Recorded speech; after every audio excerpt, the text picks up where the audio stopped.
I went to Ducati in New York. Chandran and I were out for a walk, whatever. I was hanging out. And caps were $15, yeah. Like the cheapest Ducati cap was $15. So खरीदने का तो सवाल ही नहीं पैदा होता, right? It's you Makes can't no afford sense. this stuff. Yeah. Then the guy is like, he's watching me walk around the shop and looking at all the bikes. And New York is not the most motorcycle friendly city, right? In any case. So he's like, so what do you do? Oh, you're a journalist. Okay. By half an hour later, I was in the basement with them looking at the bikes being serviced. Oh, And then he opened a room where nice. they had the one-offs, which had come for cleanup service, restoration, whatever. So there was an MH900E. And there was another MH900E. Oh, that's love, man. Right? But they basically opened their hearts to me because they realized our kind of person. I had to buy a cap out of desperation to say thank you. So I did buy a $15 Ducati cap, but they were so welcoming that it was not fair to leave the shop without the cap. Oh, man. Which experience I've had outside the country a lot. Inside India, this is much harder to achieve. And I understand that some of the problem is a scale problem.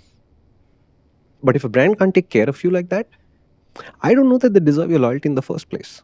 Yeah. So it's again the experience, thinking about you, feeling the care and love. Yeah, if you're going to care for the brand, then the brand has to care for you back. Otherwise, what's the point? Correct. Right? Why do we think that Ola's products have mechanical issues? Are we tracking that data every day? No, we're not. But all the online conversation is somebody or the other complaining about something wrong with their Ola. And it sticks out because it's not happening to every other brand there is, right? It's not like all the Aethers, it's all complaints. And all the, Marutis, they're all complaints. And all the Rivers, they're all complaints. No, it's specific to Ola. And it's informing me of brand values. So when somebody comes onto MotorInc and says, I like my Ola scooter, I am happy for you. But does that change my recommendation to other people? No. I'm still like, oh, I have to recommend an Ola, this is tough.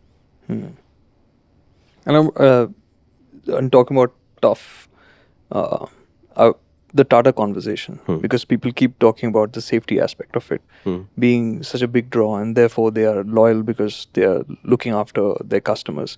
And I get that. That part of the product is something that I value as well. But the first premise for me for buying an automobile is mobility. And if I can't have reliable mobility from a vehicle on which I've spent lakhs of rupees, and today no matter what you buy, you're buying 7-8 lakh rupee cars, if not more. If I don't have that promise, then the loyalty that I feel towards the brand for them punching above anything that anybody else is doing on the safety front doesn't really help me. As somebody said in the comments the other day, that if my car is in the garage so often, what's the point of having that safety? If I can't put it to use on the road, if I have to be in a cab, which is then not as safe as the car that I bought. Correct. Then what is the point?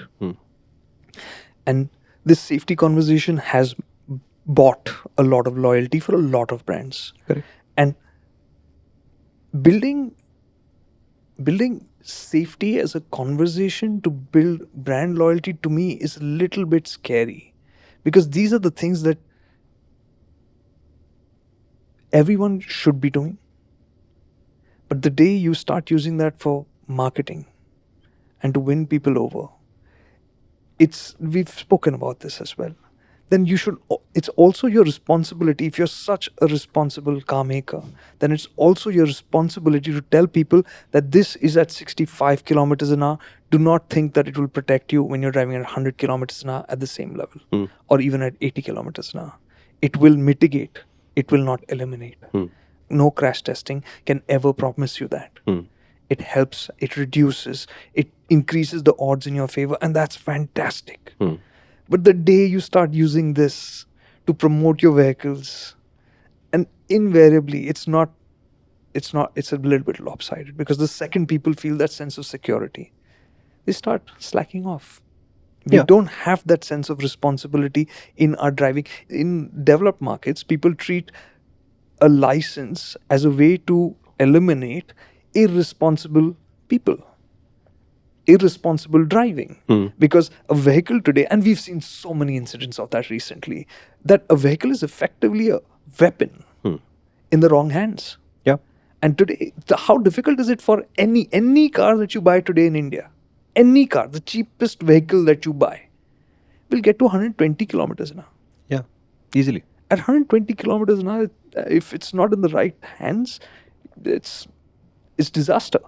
Hang on a second. If you think that something felt a bit missing over there, that's because it probably was. This is a small clip from a much larger conversation which you can find on the MotorInc channel. So head on over.